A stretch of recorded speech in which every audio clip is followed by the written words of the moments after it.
addition to Clara Brett Martin, the Doughtys had splurged on Isidore Helmuth to lead their brother's defence.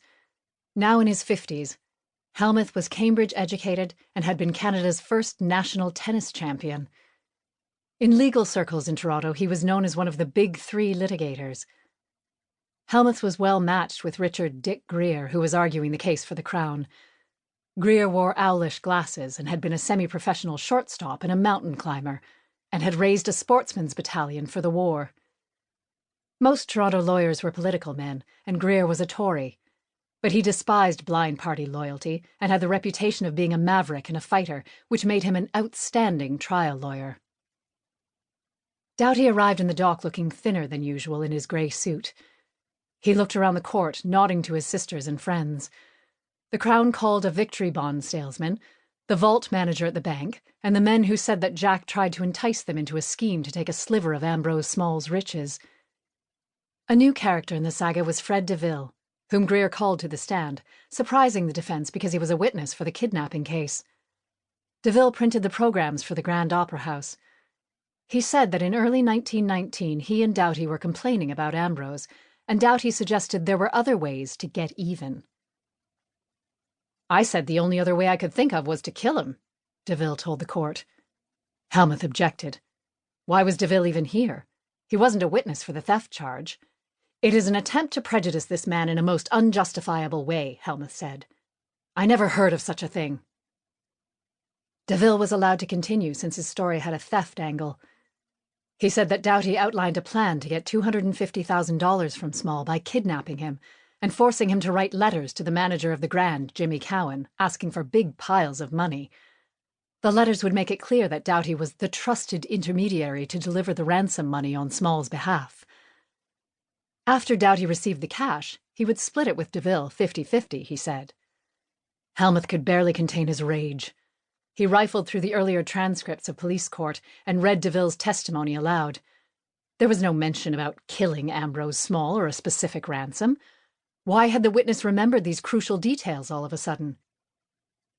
"Since the police court, I have taken my memory back," DeVille said. "You won't get away with it. What policemen have you been speaking to, Mitchell or any of them?" Nobody had time to dwell on Helmuth's dig at Mitchell, because Teresa Small was the next witness. Wearing a black dress and a stylish veil that telegraphed her loss to the world, Teresa removed her veil and spoke in a voice that was barely above a whisper as she described her husband's final days and the aftermath of his disappearance. She said that she had met with Jack Doughty on December 29, 1919.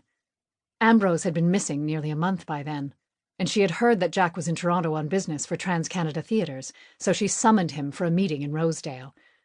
She wanted more details about the last time he saw Ambrose. Had he seemed like a man who might suddenly lose his mind and memory? Doughty told her that Ambrose was nervous on December 2nd, that he paced the office, dictating 3 letters. Doughty left Teresa's home at lunchtime, and she did not see him again until he was in police court for the preliminary trial. In his cross-examination, Helmuth tried to extract financial information from Teresa.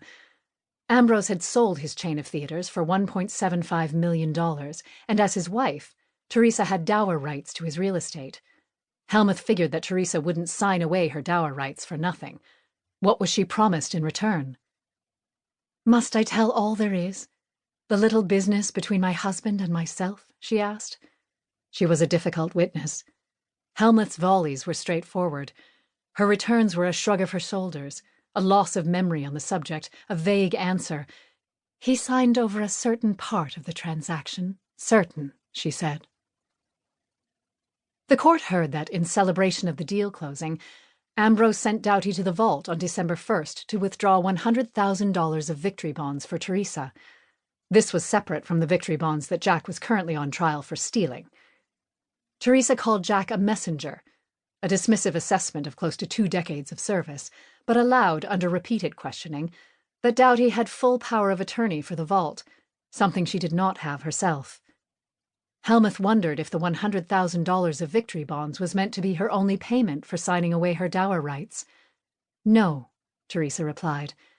"It was money she could give to charity, to celebrate the deal going through." "You barred your dower, and the $100,000 had no connection with the barring of the dower." To keep listening to this audiobook, I've left you a link in the description so you can do it, at no cost thanks to Audible's 30-day free trial.